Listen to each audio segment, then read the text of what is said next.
Magandang oras mga kababayan, mga ka-Golden Boy. Nako, napakabilis ng mga pangyayari ngayon. Isang kisap mata lang ay mayroon na namang nangyayari. At alam nyo ba na ang listahan ng ICC ay nadagdagan ng siyam ka-co-perpetrators. Perpetrators ito sa crime against humanity. Yung tukhang, yung war on drugs kuno ni Digong ay mayroong na idagdag. At sa kasamaang palad ay kasama pala dito ang pangalan ni BP Sara. Kaya hindi alam ni BP Sara, labas-masok siya sa ICC. Siya na pala yung kasama sa batch ni Bato mismo. At mayroon pang 8, pang-siyam siya. Mayroon pang 8 na co-perpetrators sa mga panahon na naganap ang tukhang. Kaya ito ang balita galing sa ating ka-vlogger sa iyong araw, at ang video ay courtesy ng GMA Integrated News. Atin panuurin. Ang kasalanan ko lang yung mga extrajudicial killing. Siyam na personalidad na hindi mo na pinangalanan ang tinukoy na co-perpetrator ni dating Pangulong Rodrigo Duterte sa isinapublikong application for warrant sa International Criminal Court. Sa application para sa warrant of arrest ni dating Pangulong Rodrigo Duterte sa International Criminal Court, bukod kay Duterte, may siyam na pangalang tinukoy bilang mga co-perpetrator o kapwa salarin ang Office of the Prosecutor. Kasama riyan ang dating Davao City Police Chief na kalaunay naging unang PNP Chief ni Duterte at ngayon senador nang si Ronald Bato de la Rosa. Si De La Rosa ay tinukoy bilang lumikha ng Oplan Tukhang na unang ipinatupad noon sa Davao. Binanggit din ng kanyang anak na si ngayon Vice President Sara Duterte na noong 2010 hanggang 2013 ay nagsilbing mayor ng Davao habang Vice Mayor ang kanyang ama. May isang bad news kay VP Sara Naku. at sa siyam pang personalidad. Ayon sa GMA Integrated News, Vice President Sara, posible bang samahan ang ama sa kulungan? Naku, napakagrabing katanungan yan. Bakit samahan ni Sara? Ang sagot ay nasa radar pala. Nasa radar na ng ICC si BP Sara. Dahil siya ay mayor noong 29 yata to 2012 sa Davao at si Digong ang vice mayor kung saan nagaganap ang mga tukhang sa Davao City. Nako, grabe no? Ang anak, mayor, ang tatay, vice mayor, and after 3 years ay magpalit na naman. Si Digong na naman ang mayor, and then Sara na naman ang ano. Ganyan pala no, political dynasty pala yan sa South, hindi natin alam eh. Akala natin nasa Norte lang ang political dynasty. Pero magaling naman yung sa Norte, di ba? Alam naman natin na magaling yun talaga magpatakbo ng ating bansa. Pero itong sa the South, ay nako, taga rito pa naman tayo. Pero inaano tayo eh. Kababayan niya lang ay pinakain sa buhaya. Grabe. Grabe talaga na ano na crime against humanity. Kaya ito, posible bang samahan ang ama sa kulungan? Posible yan. Kung hindi man kulungan dyan sa ICC ay sa ibang kulungan, di ba? Baka dito lang sa Pilipinas. Kasi sigurado naman na ma-impeach siya kasi ang dami-dami ng ebidensya naghihintay sa kanya sa pagbalik niya. By July yata, July ay mag-umpisa na ang impeachment at uusok na naman ang ating mga channel nito. Okay, patuloy tayo sa video courtesy ng ating kaibigan sa iyong araw. Samahan ang ama sa kulungan, isa itong malagim na balita. Siyam na pangalan ang lumutang, kasama si VP Sara. Isang simpleng tanong, ano ang kabayaran ng dugo ng libu-libong Pilipino? Sa loob ng maraming taon, ang Pilipinas ay naging saksi sa isang kampanya na sinasabing maglilinis ng bayan mula sa salot ng droga. Ngunit sa kabila ng mga pangakong ito, hindi natapos sa linis. Sa halip, naging madugo ang resulta. At ngayon, isang nakagigimbal na balita ang yumanig sa bansa. Siyam na pangalan ang tinukoy bilang co-perpetrators sa war on drugs ni dating Pangulong Rodrigo Duterte. Ito yung mga lista ng pangalan, no? Tinakipan lang, redacted, oh. Siyam yan, hindi kasama doon si Bato at si Sara. So, 11 sila lahat. The more, the merrier, eh. Diba? Let's party. Kung magkasama sila sa kulungan, ay parang walang nangyari, eh. Kasi, the more, the merrier nga. at party all night, sleep all day sila kasi marami nga sila, 11. Co-perpetrators ito. Sa tukang ito walang ano diyan yung politika, walang halong politika yan. Yan yung pangyayari sa tukang na meron palang principals na kasama ni Bato na kasing laki ng pananagutan nila Bato at BP Sara. Si BP Sara kasi ang mayor Siya ang pumipirma sa mga kung ano-anong mga ginagawa ng kanyang ama. Kaya kasama siya dito. Kasama siya. Kaya hindi lang hindi lang impeachment. Ay siguradong meron siyang kaso sa ICC.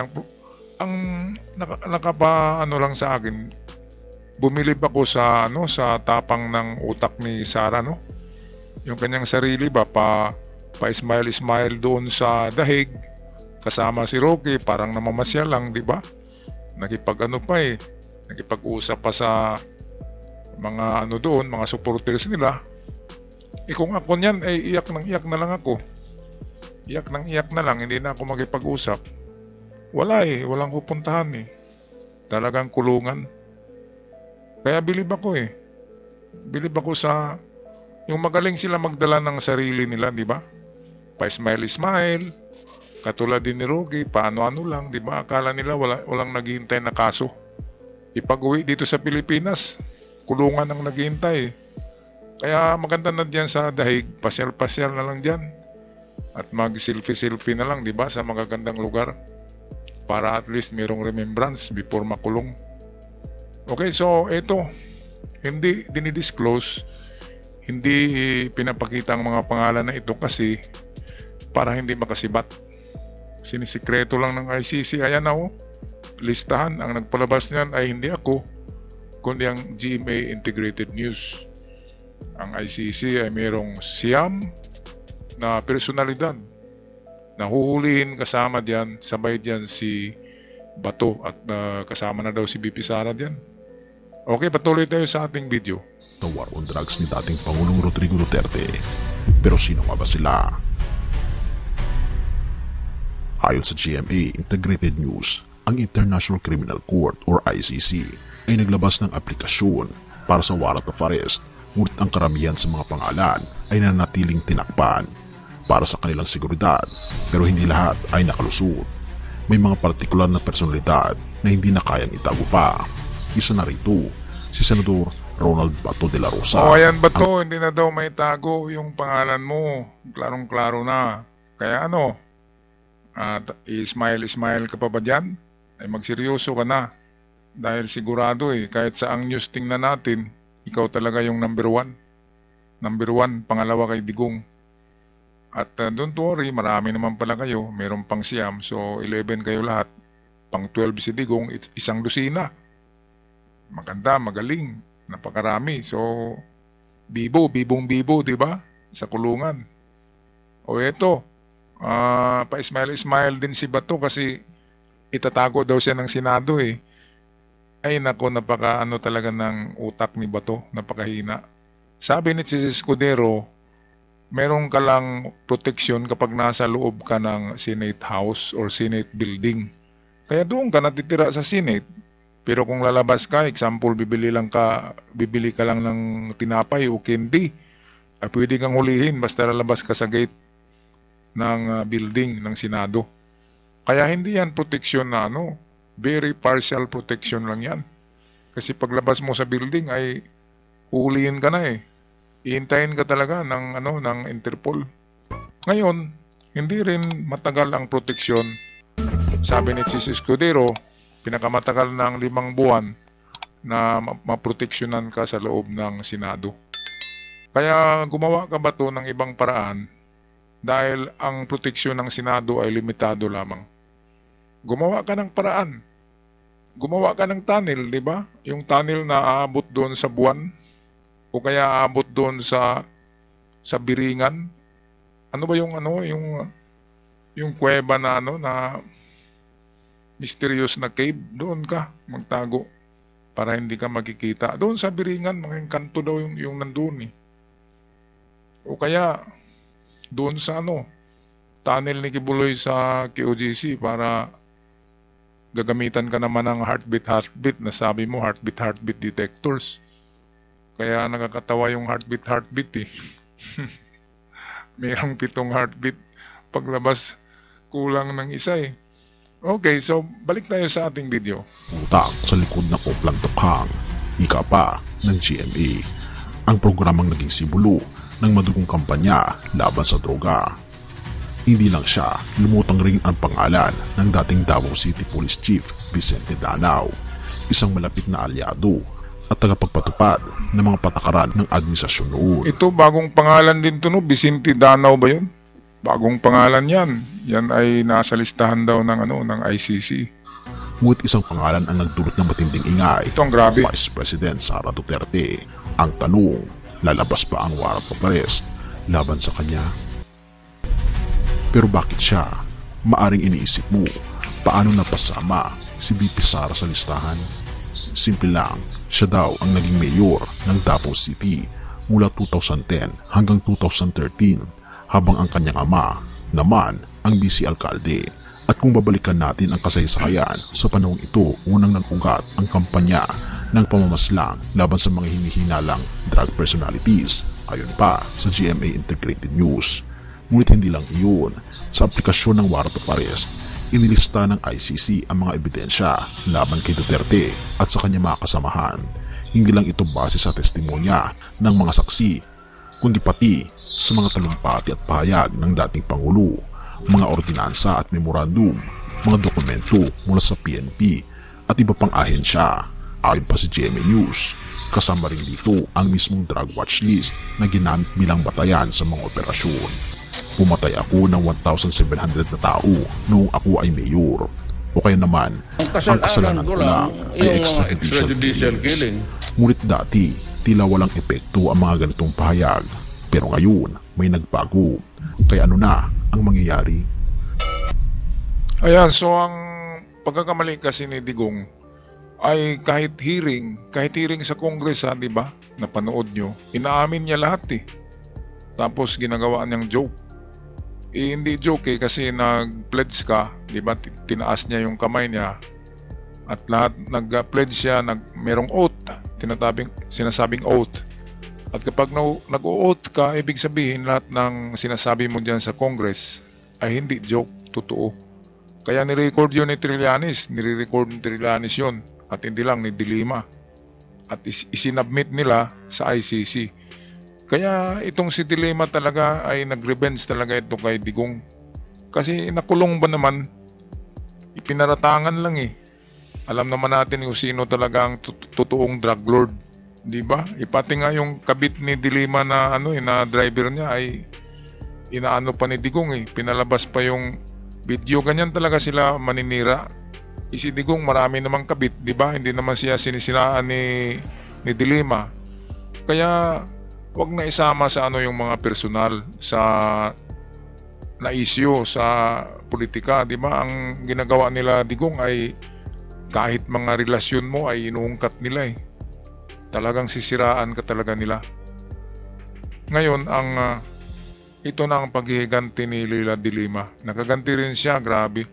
Nakulong ang tagal-tagal, mga 10 taon yata. Nakulong si Dilima sa hindi totoong paratang ni Digong. Kasi si Digong ay presidente na, di ba? At si Dilima ay isa sa palaging nag-criticize kay Digong.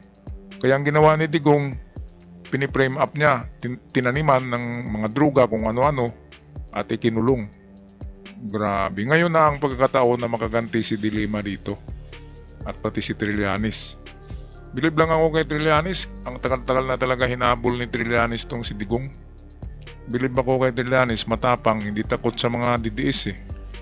Matapang talaga. Meron namang grupo rin na si Trillanes.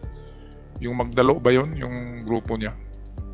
Mga PMAer. Kaya matapang na tao yan. Alright, eto, malapit na tayong matapos sa ating reaction video, mga kababayan. Ayon sa mga abogado ng biktima, may 6,000 na kaso silang hinahawakan. Pero bakit 43 lang na kaso ang inihahain sa ICC?